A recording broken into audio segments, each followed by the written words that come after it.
Pemirsa, ruko usaha laundry dan bengkel motor di Grogol, Petamburan, Jakarta Barat terbakar. Diduga akibat korsleting listrik. Sementara itu di Tangerang Selatan, warteg dan lapak barang bekas terbakar akibat kebocoran gas.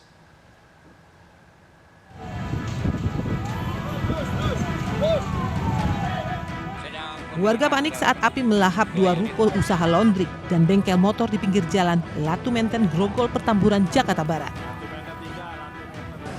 Petugas berupaya melokalisir api agar tidak meluas.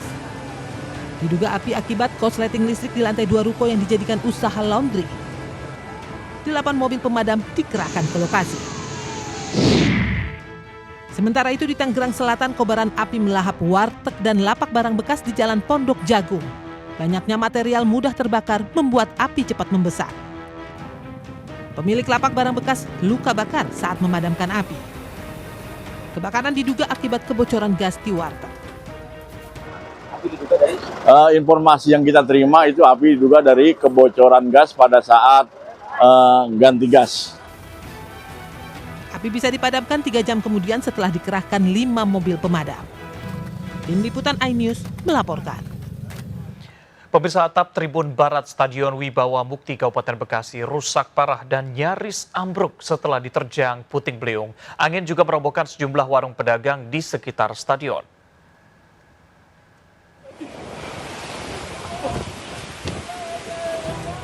Atap Tribun Barat Stadion Wibawa Mukti Cikarang, Kabupaten Bekasi rusak parah, diterbangkan angin puting beliung yang datang bersama hujan deras. Tribun Barat Stadion pun kini tanpa atap. Kencangnya angin juga merobohkan lapak-lapak pedagang serta patung golok yang menjadi ikon Kabupaten Bekasi. Gitu sampai atap stadion pun terbang gitu. Atap stadion Tribun Barat berangkat, terus imbasnya anginnya berbalik ke warung karena mentok bangunan stadion. Akhirnya muter, ya nggak bedanya kayak puting beliung gitu, Bang. Angin membuat warga dan pedagang di lokasi panik dan berlarian menyelamatkan diri. Dari Kabupaten Bekasi, Jawa Barat, Didit Junaidi, iNews melaporkan. Mengaku polisi berpangkat ajun komisaris polisi, seorang pria menggasak 8 sepeda motor di wilayah Jakarta. Pelaku beraksi di stasiun Tanah Abang, Jakarta Pusat.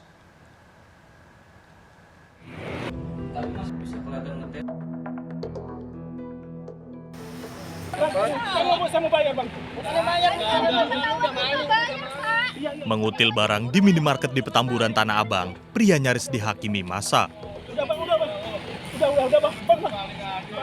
Saat mobil pelaku digeledah, ditemukan banyak barang diduga hasil curian. Aksi pelaku terbongkar setelah kasir curiga melihat gerak-gerik pelaku keluar masuk minimarket tanpa membeli barang. Pria memakai atribut polisi melancarkan pencurian di stasiun Tanah Abang, Jakarta Pusat. Pelaku meminjam sepeda motor ke pengemudi ojek online dengan alasan membeli makan. Untuk meyakinkan korban, pelaku mengaku sebagai anggota Jatanras Polda Metro Jaya berpangkat AKP. Kemudian, pelaku membawa kabur sepeda motor korban. 8 kali beraksi, pelaku residivis curanmor terancam 5 tahun penjara. Pria masuk ke rumah agen telur di Jalan Laut Banda Duren Sawit, Jakarta Timur. Memastikan kondisi aman, pelaku mendorong sepeda motor milik penghuni rumah. Karena stang dikunci, pelaku menendang paksa. Hitungan 10 detik, sepeda motor korban dibawa kabur.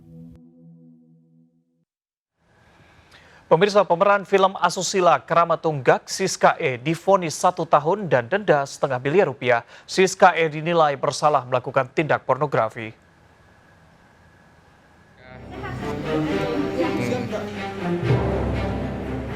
Francisca Chandra Novitasari atau Siska E, pemeran film asusila Keramat Tunggak, menjalani sidang putusan kasus tindak pidana pornografi di Pengadilan Negeri Jakarta Selatan Senin petang.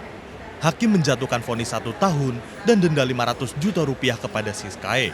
Tidak hanya Siska E, terdakwa lain juga divonis 1 tahun penjara. Vonis lebih ringan dari tuntutan jaksa 2,5 tahun penjara. Banding nggak sih nanti Siska? Untuk itu diskusi sama penasihat hukum saya terlebih dahulu. Siskae bersama terdakwa lainnya membuat konten pornografi pada kurun waktu 14-15 April 2023 di beberapa studio di Jakarta Selatan. Dari Jakarta, Rizky Fahlupi, iNews melaporkan.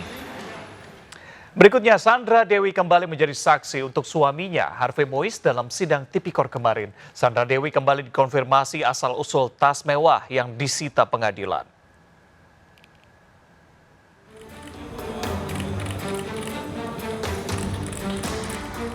Artis Sandra Dewi kembali menjadi saksi untuk suaminya Harvey Mois dalam sidang tindak pidana korupsi di Pengadilan Negeri Jakarta Pusat Senin kemarin.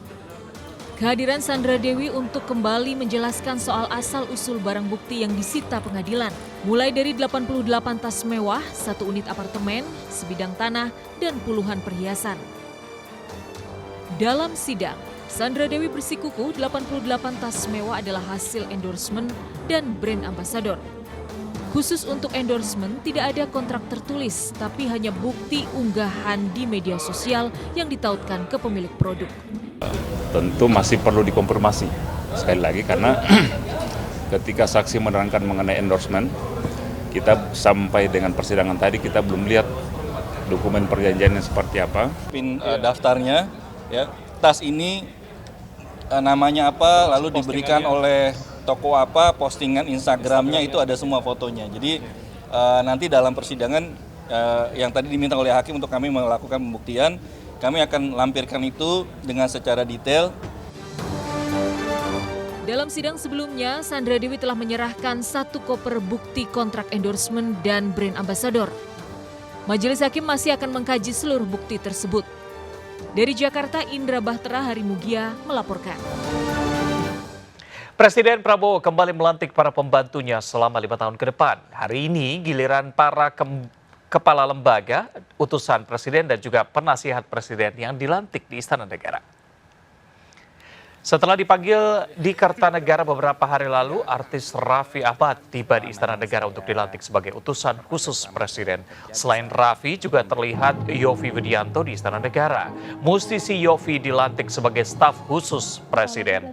Selain artis, sejumlah mantan menteri dan publik figur dilantik juga sebagai kepala badan, utusan khusus presiden hingga penasihat khusus presiden. Total yang hari ini dilantik sebanyak 20 orang.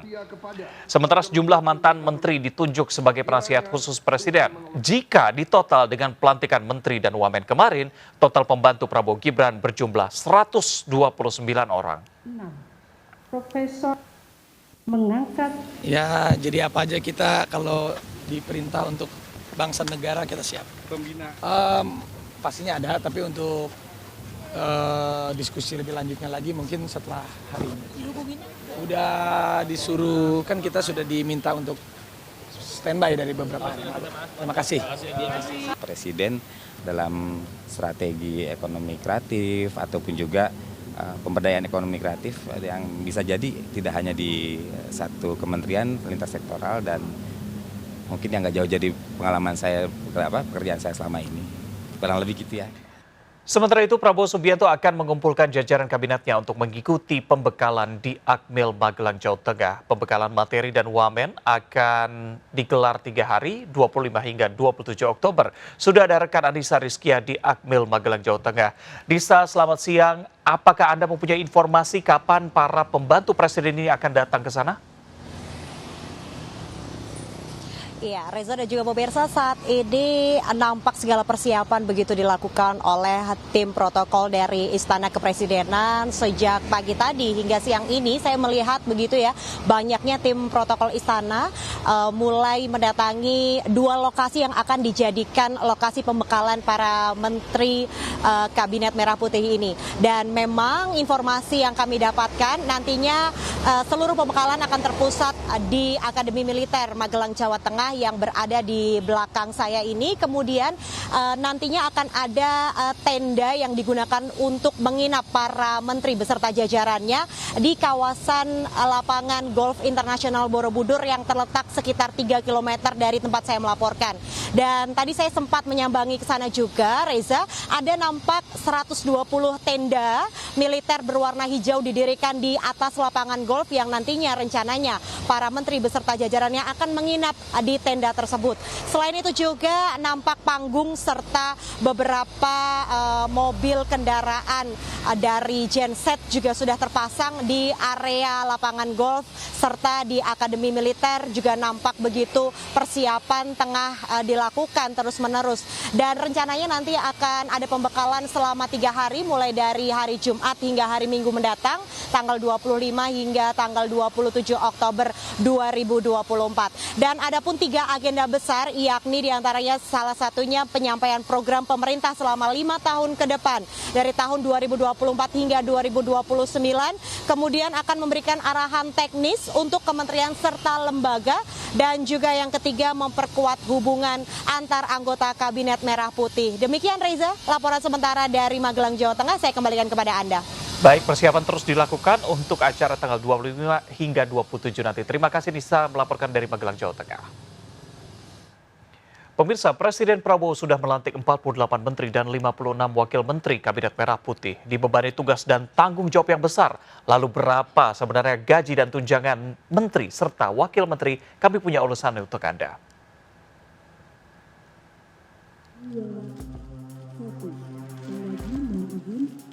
48 menteri dan 56 wakil menteri Kabinet Merah Putih serta Kepala Badan Ekonomi sudah diumumkan dan dilantik Presiden Prabowo di Istana. Belum lagi hari ini Prabowo juga melantik Kepala Badan dan utusan khusus Presiden.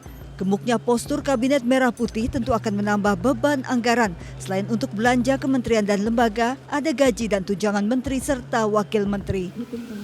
Gaji para pejabat ini diatur melalui peraturan pemerintah dan keputusan Presiden. Gaji pokok menteri Rp5.040.000 per bulan dan tunjangan Rp13,6 juta atau total Rp18,6 juta. Sementara berdasar peraturan Menteri Keuangan, wakil menteri mendapat 85% dari tunjangan jabatan menteri atau Rp11,5 juta. Gaji dan tunjangan menteri memang belum naik selama 20 tahun terakhir, namun gaji dan tunjangan ini belum termasuk biaya operasional, fasilitas kendaraan dinas, rumah jabatan, dan asuransi kesehatan.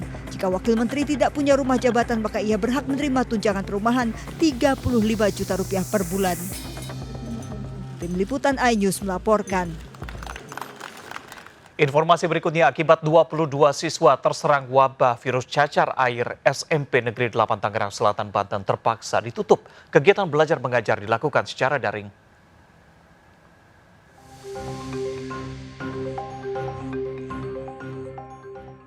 Pihak SMP Negeri 8 Tangerang Selatan terpaksa menutup pembelajaran tatap muka setelah 22 siswanya terjangkit penyakit cacar air.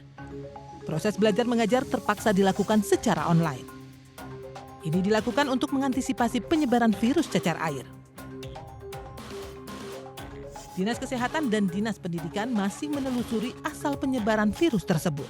Kasus itu ditemukan, kemudian Dinas Pendidikan berkoordinasi dengan Dinas Kesehatan, lantas Dinas Kesehatan menyampaikan himbauan kepada Dinas Pendidikan untuk melakukan PJJ, dan itu sekarang sudah terjadi.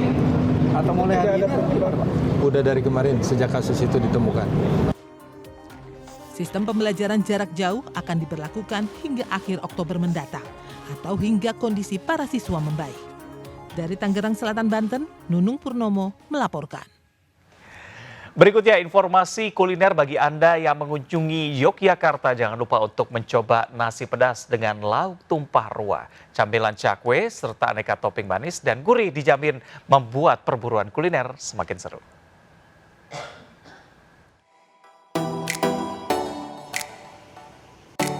Pemirsa, enaknya makan siang apa ya?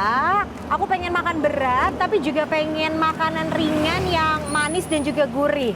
Nah, di kedai makan satu ini menyajikan aneka menu kari ayam maupun kari sapi dan juga menu cakwe dengan aneka topping. Saya pun penasaran seperti apa. Yuk ikutin saya. Anda berkunjung ke Sleman, Yogyakarta. Jangan lupa menjajal kuliner di Kopi dan Roti Dua Kerbau. Kedai buka sejak pagi menawarkan hidangan istimewa. Perut belum terasa lapar, Anda sulit menolak aneka cemilan cakwe. Cakwe disajikan berbagai pilihan topping, rasa gurih, cakwe cakalang mayo, serta cakwe sapi 2 kerbau. Mau rasa manis? Kedai ini juga menyajikan cakwe matcha dan coklat kacang.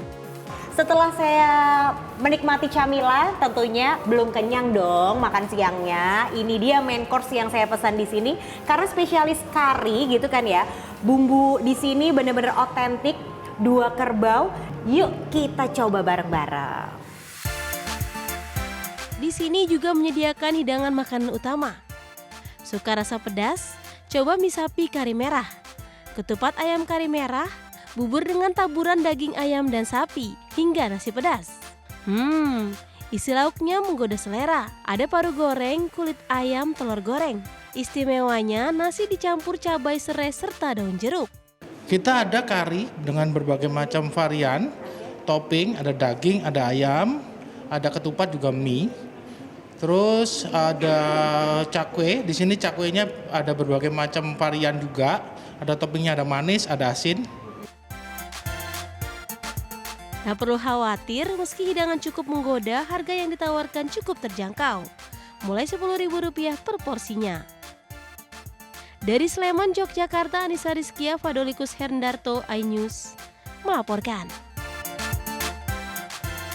Hari ketiga usai dilantik, Wapres Gibran Rakabuming Raka mengecek uji coba makan siang gratis di SD Negeri 03 Menteng, Jakarta Pusat.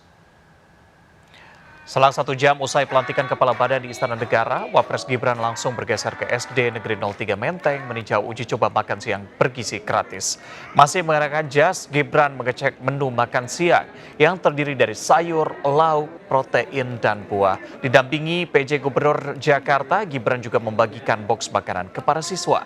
Tak berlama-lama, Gibran dan rombongan langsung meninggalkan SD Negeri 03 Menteng. Sebelumnya, Gibran juga mengecek proses pembangunan MRT Senin kemarin atau di hari kedua usai dilantik.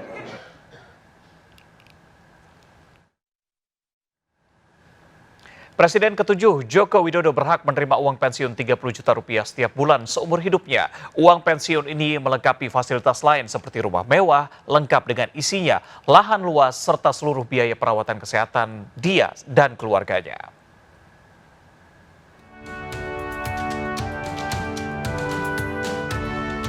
Presiden ke-7 Republik Indonesia Joko Widodo purna tugas setelah mengakhiri 10 tahun masa baktinya.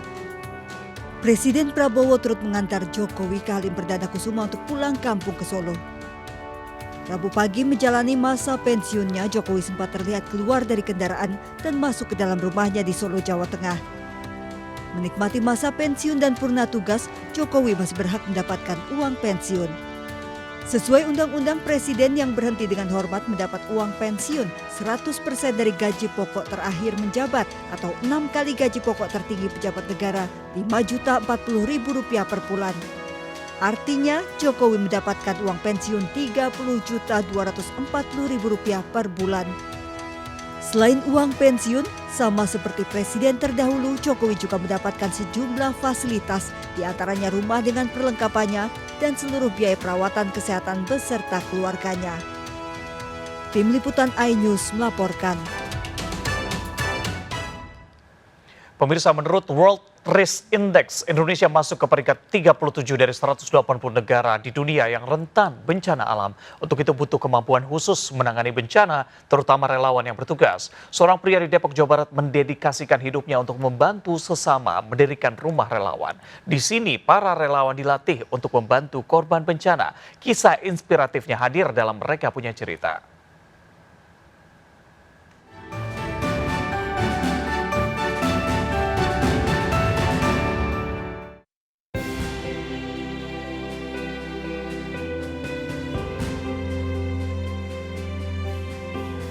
Saya melihat banyak aktivitas relawan ini di Indonesia itu luar biasa. Pertama, animo, antusiasme orang jadi relawan itu tinggi banget. Tapi seringkali saya melihat di lapangan, antusiasme dan animo itu tidak dibarengi dengan skill dan pengetahuan yang cukup. 2013 itu saya berpikir harus ada tempat yang melakukan edukasi, ada orang-orang yang melakukan edukasi kerelawanan.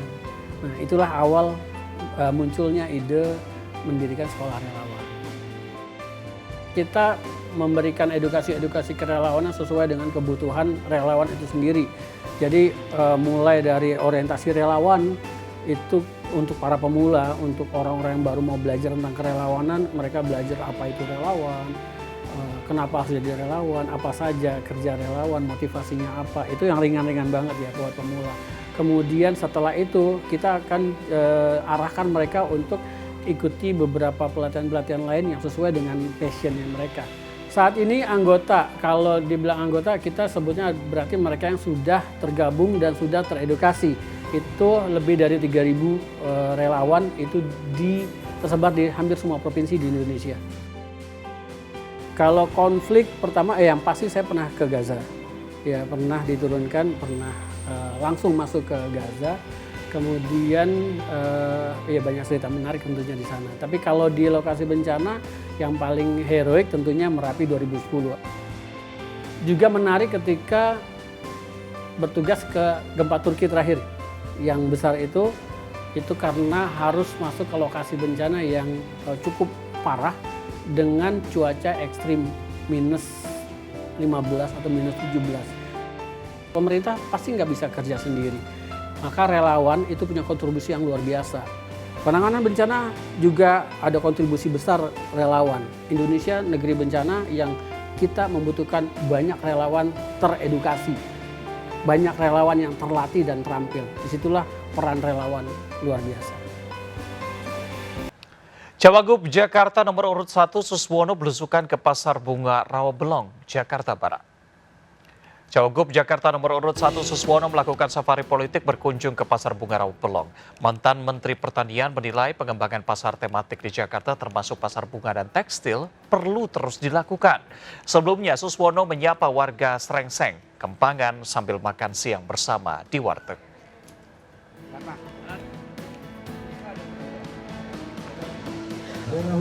Sementara itu, Cagup Jakarta nomor urut 3 Pramono Anung menyerap aspirasi masyarakat di Kebonjeruk, Jakarta Barat. Mas Pra menyoroti pendataan menyulitkan warga, khususnya para lansia di kalangan yang tidak mampu.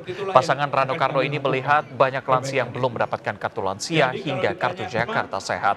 Di Sunterjaya, Jakarta Utara, Pramono menerima keluhan warga terkait dengan sengketa tanah warga Kelurahan Sunterjaya dan Kodam Jaya. Pramono berjanji akan membantu menyelesaikan perkara ini. Dikontrol ke gubernur. Maka ini yang menjadi program utama. Saya hitung dari ujung ke ujung salamannya panjang. Dan saya tahu karena saya sudah keliling dari KJP. Kalau